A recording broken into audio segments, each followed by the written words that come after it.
What's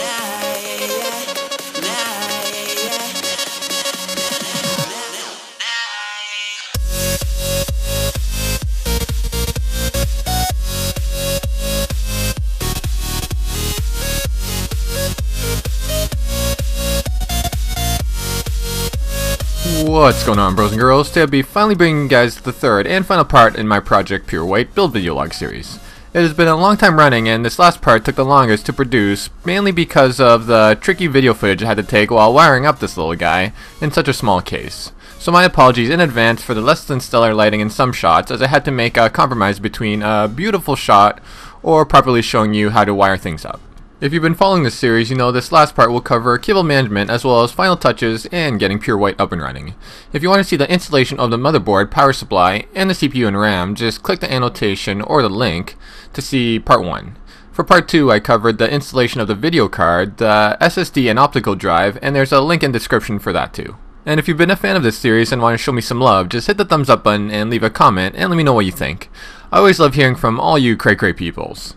And for any new viewers, just a quick FYI for Project PureWhite, the main function of this build is for a sub $500 budget gaming and secondary rig, and it will also be a home theater PC eventually, and possibly maybe a media server down the road.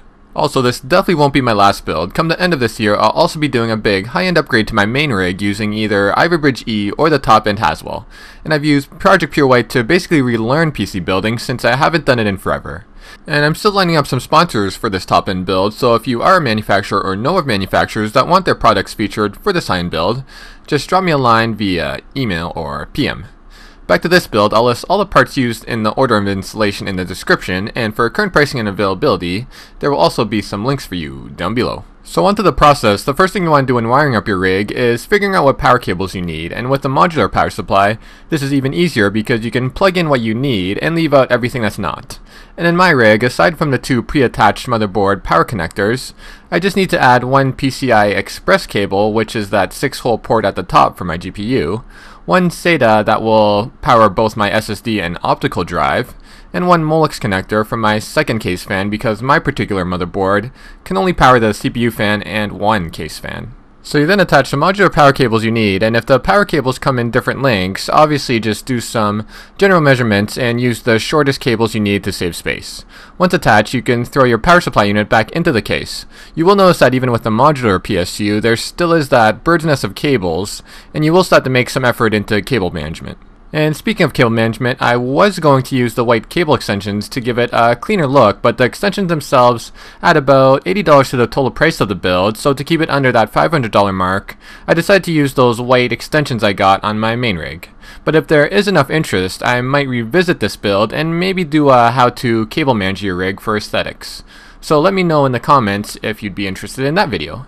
Back to the wiring, you can do it in any order, but I chose to wire up my main mobile 24 and 4-pin cables because they are the largest cables and the smaller one should be able to maneuver around them. The 24-pin is pretty thick on most PSUs, so sometimes you will have to give it a bit of bending so it can penetrate the socket at the right angle. The next cable is the PCIe GPU cable, and basically you just thread it through to the front of your case and attach it to your video card's connector. A lot of high-powered video cards do need a second power connector, which is why one's included on the same wire, but if you don't need it, like in my case, you can just tuck it into any hidden area. Next up is your SATA power wires, and because there are multiple connection points on one cable, you just have to think about the path your cable will take and route your wires accordingly. In my case, the Blu-ray drive is the farthest point away, so I connected the last end connector to that drive, then went down from there until one connector reached the SSD drive.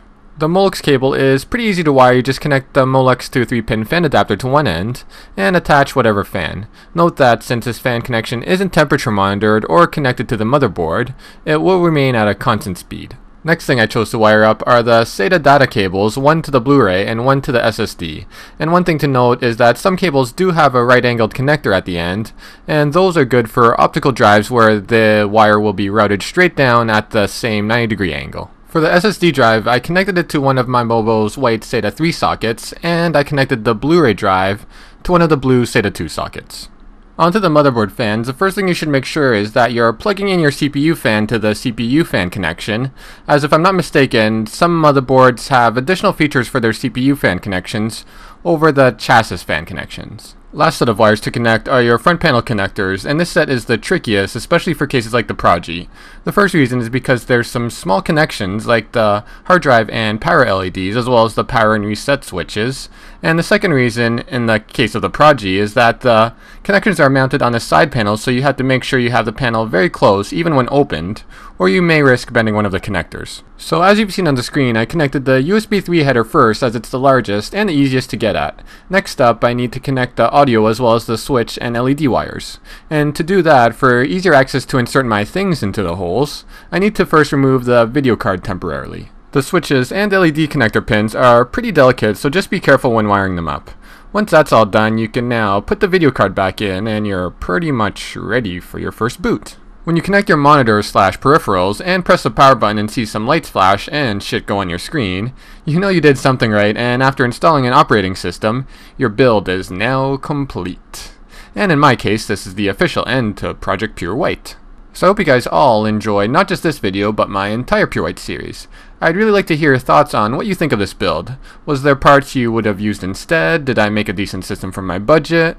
Are there things I should upgrade or add now? Let me know in the comments. I'm really excited to be done this build and would like to get some discussion going. And before we wrap things up, I'd just like to let you guys know on here first, ahead of time, that now that this build is done, I can now make my full setup video of 2013. And that will be my next video to be released, so stay tuned for that. And if you did enjoy this video or can't wait for my full setup tour, please thumbs up, favorite, and subscribe to my channel if you haven't already. And follow me on Twitter, it would be much appreciated. Until next time, YouTube, peace.